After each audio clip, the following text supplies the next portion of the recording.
and we have joining us Mr. Jack Bowen. Jack, thanks for joining us this morning. Oh, morning, Goonie. Thanks for asking me to be on. Of course, Jack, you're a media guy. Yeah, started out at Channel 4 in Big Spring. Speaking of Channel 4, and that's the main reason I have you on. You know, we had KBST TV, Channel 4 there. The tower came down this past week. You were actually here in town. You got to witness that, right? Well, I came to town specifically to see it go down, and I'll tell you, it was tough last Thursday. I didn't realize as I drove into town around noon to go up there to kind of scout out the site, but as I drove in and I passed the refinery out there and I look in and I thought, this is the last time I'll drive into Big Spring and see that tower, which has always been a landmark for Big Spring, a touchstone. Right, yeah. And then Thursday night I looked up there and I thought, this is the last time I'll see it at night with the lights flashing. And, you know, I used to work under that tower. Right. And, I had emotional feelings about it. Yeah, and the thing was for anyone that was there witnessing it, and for those that weren't, you know, it's kind of crazy because it seemed like the preparation took forever. Which is this was something that you had told us ahead of time, because you did a great cover story on the entire station and what it was about in a heyday and all of that. And you had told us that there's a lot of preparation, and it comes down fairly quickly when they get ready to actually tear it down. And that's what happened, man. I mean, what did it take? 10, 15 seconds, maybe? It was quick.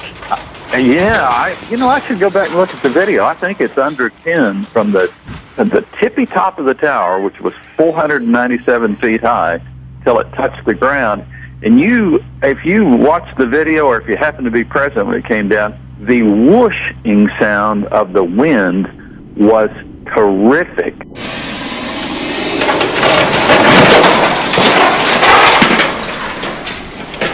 Terry Hansen from the college, and Kevin Southern from KBST TV, and John Houston from the company, Tower Service Company, bringing it down, gave me terrific access.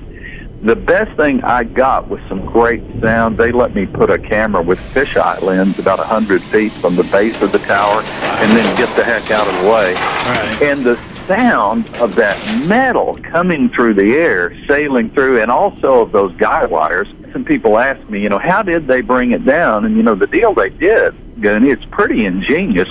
Right. They tightened the two guy wires on the east side, slightly loosened the ones on the west. Well, that's when it just tilted over toward the east. Well, two guys with saws simultaneously then cut the guy wires on the west, and naturally it's being pulled. It just goes right ahead. But it's a phenomenal thing to watch, and I'm glad it happened during my lifetime if it was going to happen, because this way it brought together some of us who had worked there and allowed me to do the stories for you guys, where I talked to so many people in that TV station's past and gave me such a better picture than I even had of it. Now give us a little, take us back through history a little bit if you can, Jack, and tell us what it was like whenever the TV station was up and running and full of life. My folks were buying a house over on Purdue Avenue, which is our house was 0.4 of a mile from the station. Right. And when our house was being built, they were, I remember all of the pieces for the tower lying on the ground there. And if I remember right, actually they were also building the football stadium at the time, and the light towers for it were laying on the ground. They hadn't been raised yet. TV station, that was being built in 55, and then it signed on January 15th of 1956. Kind of interesting. KOSA in Odessa signed on January 1st, 14 days later. Wow. KWAB signed on. And I don't think, even now, that a lot of people really realize that for a town of around 35,000 people at that time, to have its own full-blown local TV station was huge. Yeah. I thought back on some stuff, and then Charlie Burks, who was the first studio cameraman in 56, and talking with Joanne Forrest, I had forgotten. They had at one point strung a cable, coax, all the way from the station over to Memorial Stadium there, shown a Steer football game live. Wow. Once they used an old microwave truck that they'd gotten from Lubbock, another station in our chain. After they wore it out, we got it. and they took it out and televised at the country club a golf tournament. This is in the 50s. Wow. And church, we were still doing live church services from First Methodist and First Baptist, free for them. Yeah. Still doing that in the 60s. It was done in the 50s and 60s. You think about that. That's really, you talk about bringing a community together and having shows, that Joanne Forrest in the piece that we did for you guys, who's, man, she still got her looks and still got her voice. I can't believe, but was on in the 50s and 60s and, had great guests that, I remember when I was there, the Kentucky Fried Chicken Colonel Sanders came through and, all these big military bigwigs would come to Webb Air Force Base. Right. It was a big deal that Big Spring had its own local station. I hate it that there's not a local. I know other people broadcasting there. There's something about when you've got local programs originating from right in your town. Right. It was really cool, and it wasn't like we had the internet or lots of cable or satellite or anything.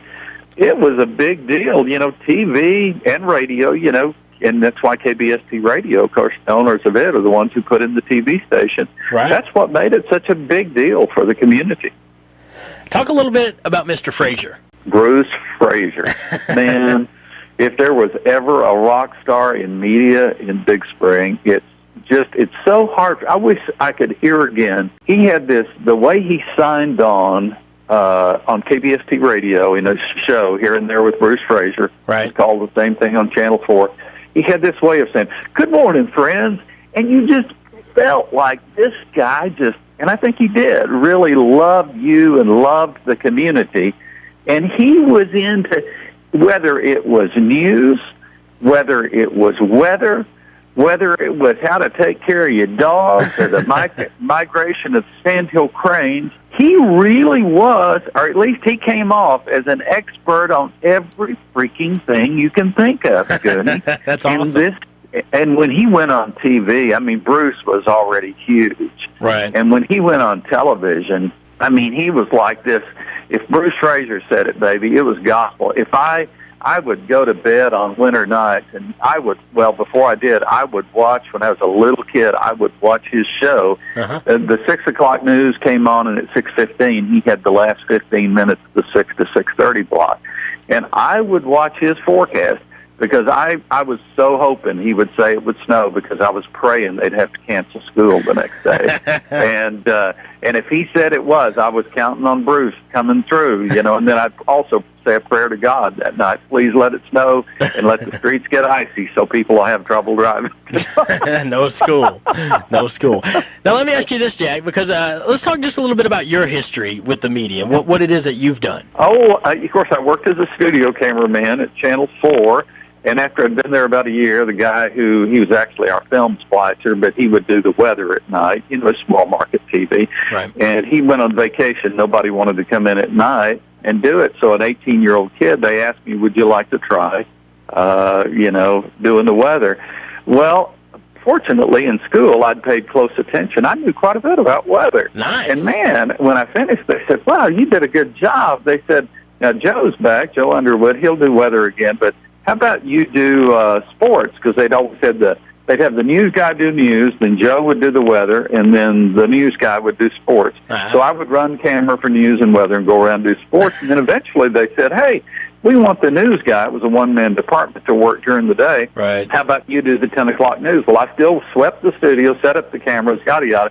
But I would do the news then at 10 o'clock, and then I'd come around behind the camera for the weather guy, and then they start letting one of the other cameramen start doing sports. So, Wow. And I did that, and I went to work out in El Paso. The guy who'd been station manager in Big Spring, Bob Galbraith, had gone out to El Paso, got a job out there doing primarily KELP, it was called KBIA now, TV news, and also did the weather. I'd forgotten I did both of them on that. And then also I did a bunch of reports they had a radio station for that too. And then I went to, as an assignment editor, to KOCO TV in Oklahoma City. 26-year career in Oklahoma City, did news And Right. I guess the big thing, my mama always bragged to everybody about Big Spring. I started this thing that wound up being copied nationally by lots of stations.